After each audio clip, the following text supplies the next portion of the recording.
श्री श्री सद्गुरु गजानन माऊली माझे सद्गुरु श्री गजानन महाराज अध्याय 51 पुंडलिकास दिलेल्या पादुका आमच्या झाल्या। श्रींच्या पादुका ज्या मी पाहिल्या त्या लाकडी पूल येथील मंदिरात पादुका येणार हे मला 2-4 दिवस आधीच माहीत झाले होते। उत्सवाच्या दिवशी पादुकांचे दर्शन होईल ही अपेक्षा होती, परंतु त्या दिवशी पादुकांचे दर्शन झाले नाही। मनात श्रींनी पुंडलिकास दिलेल्या पादुका पाहायची इच्छा वाढत होती, आतुरता लागली होती। केव्हा दर्शन होते असे झाले होते।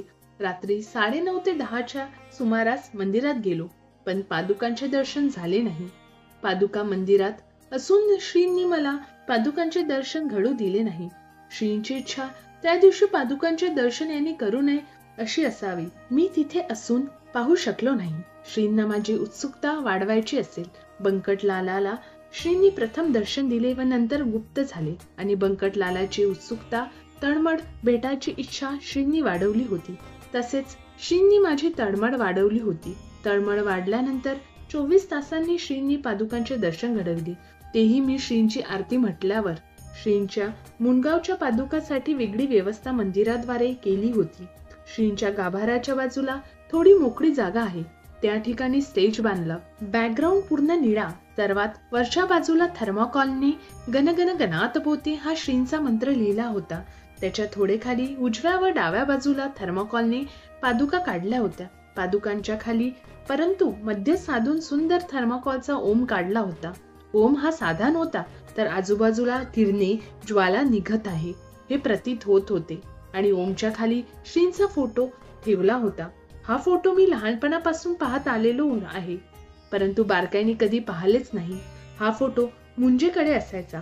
खोडे व मुंजे यांच्या घरासमोर निक्कम यांचे घरी किरायाने लहानपणी आम्ही राहिलो होतो। तेव्हापासून तिथल्या उत्सवाची मजा आनंद लहानपणी उत्सवात शाळेकडून सामील होणे, आमची महाराष्ट्र प्रायमरी शाळा देखील सामील व्हायची। आमच्या घरासमोर उत्सव असल्यामुळे अंगणात प्रसाद व्हायचा, त्यामुळे आमची मजा असायची। दत्त मंदिर, मागचा भाग ते मुंजेचे घर इथपर्यंत मंडप टाकलेला असायचा। श्रींचा भव्य स्टेज, त्यात श्रींचा फोटो असायचा। तेव्हापासून मी फोटो पाहत आहे, एक पाय खाली व एक वर, तसेच चिली मोडीत आहे। चेहरा म्हातारपणाचा। श्रींच्या मागे खिडकी आहे आणि बिना प्लास्टरची भिंत दाखवली आहे असा हा फोटो ओमच्या खाली ठेवलेला होता। श्रींच्या फोटोच्या खाली कलश व पूजा होती। श्रींच्या फोटोच्या 2 बाजूला 2 फोटो होते, एक पुंडलिक भोकरेचा आणि दुसरा ज्ञानेश्वराचा। सर्व फोटोवर हार चढविले होते। श्रींच्या फोटो समोर उंच अशा ठिकाणी साधारण स्टूल इतकी उंची असावी, त्यावर पिवळे वस्त्र चमकणारे आणि त्यावर श्रींनी पुंडलिकास दिलेल्या लाकडी पूल नक्षीदार पादुका ठेवल्या होत्या व त्यावर फूल वाहले होते। या सर्व दृश्यावर एक फोकस मारलेला होता, त्यामुळे ओमच्या रंगीज्वाला, ओम थर्माकॉलच्या 2 बाजूला असलेल्या पादुका गणगण गणात बोलते ही अक्षरे लखलखीत होती व श्री धुंद होऊन चिलीम पित होते। भक्ती व भक्तांना मिळणारा आनंद तेही लुटत होते। श्रींनी पुंडलिकास दिलेल्या पादुका या आता फक्त पुंडलिकापर्यंतच सीमित राहिल्या नव्हत्या, जरी श्रींनी वैयक्तिक त्याला दिल्या होत्या। आता फक्त पुंडलिक एक भक्ताचे प्रतीक झाले होते। श्रींनी पुंडलिकास भक्तासाठी त्या पादुका ठेव म्हणून दिल्या होत्या। त्या पादुका सर्व भक्तांच्या झाल्या होत्या, त्याला जनता जनार्दनाचे रूप प्राप्त झाले होते। श्रींनी पुंडलिकास दिलेल्या पादुका सर्व भक्तास दिल्यासारख्या होत्या। श्रींच्या पादुका ही वैयक्तिक मक्तेद्वारी नव्हती। श्रींचा उद्देश, श्रींची दूरदृष्टी किती होती याचा जर आपण विचार केला तर आपण विस्मित होतो। भावी काळाचा विचार करणारे श्री किती आधुनिक असतील, चिरंतन सत्य यापेक्षा काय वेगळे असेल। श्री परमेश्वर पुंडलिक भक्त व पादुका प्रतीक। देह रूपाने पुंडलिक आज नाही, परंतु श्रींच्या पादुका भक्तासाठी आज उपलब्ध आहे, ज्याची आपण पूजा करू शकतो, त्याला स्पर्श करू शकतो आणि श्रींची कल्पना करू शकतो। श्रींना त्या पादुकापाशी यायला आपण आव्हान करू शकतो। हे परमेश्वरा, तू ये, तुझ्या चरणाचा स्पर्श परत या पादुकाला लागू दे। तुझा आशीर्वाद तर सतत आहेच, कारण तू पुंडलिकास दिलेला आहे, म्हणजे आम्हा सर्व भक्तांना दिलेला आहे। सर्व भक्तांचे प्रतिनिधित्व पुंडलिकास आम्ही दिले आहे। पुंडलिक भक्त प्रतिनिधी झालेला आहे, त्याच्या जवळच्या पादुका आता आमच्याही झाल्या आहेत, त्यावर आता आमचाही हक्क प्राप्त झालेला आहे, कारण श्रींनी आमच्याही कडून पादुकांचे पूजन करून घेतले आहे। आम्ही सुद्धा पूजा केली आहे। आम्हाला सुद्धा वाटते की त्या पादुका आम्हाला श्रींनी दिल्या आहेत. श्रींचे प्रतीक आता आमच्या समोर आहे. आमच्या भावना त्या प्रतीकापर्यंत, त्या पादुकापर्यंत गेल्या आहेत. त्या पादुका आता सर्व भक्तांच्या झाल्या आहेत.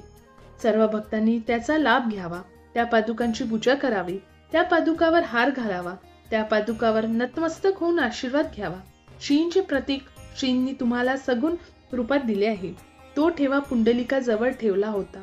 श्रींची दूरदृष्टी खरोखर वाखाणण्यासारखी आहे. भक्तांची किती काळजी घेतात, आपल्या लाडक्या भक्तांसाठी किती सोय करून ठेवतात. आपल्या ठेवा किती सुरक्षित जागी श्रींनी ठेवला फक्त आपल्यासाठी. बोला श्री गजानन महाराज की जय. आधुनिक काळातील हा ऋषी आधुनिक विचार करणार, आधुनिक पद्धतीने राहणार, आधुनिक साधनाचा वापर करणार.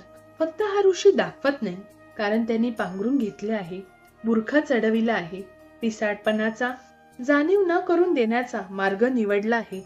योगाचा नुसता योग नाही तर त्याला भक्तीची साथ आहे, प्रेमाचा ओलावा आहे. जसे मोठमोठे उद्योगपती स्वतःला काळ्या कॅबिन मध्ये कोंडून घेतात आणि तिथून संपूर्ण फॅक्टरी चालवतात, सर्वांवर नियंत्रण ठेवतात.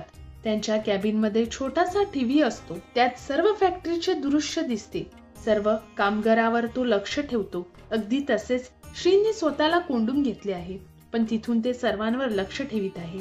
त्यांच्या जवळचे साधन किती आधुनिक आहे, ज्याची आपल्याला कल्पना सुद्धा नाही. ते क्षणात इथे तर क्षणात तिथे जातात. त्यांचे स्मरण करा. स्मरण हीच श्रींची भेट असते. मन व बुद्धीला तर श्री काय आहे, कसे आहे हे समजत नाही. आपण पूर्णपणे समजूच शकत नाही.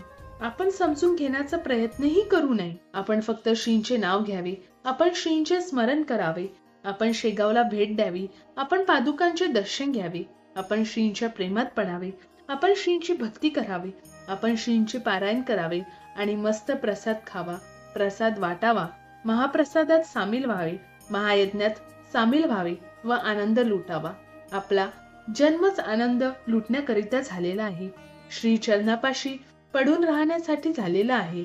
बोला श्री गजानन महाराज की जय.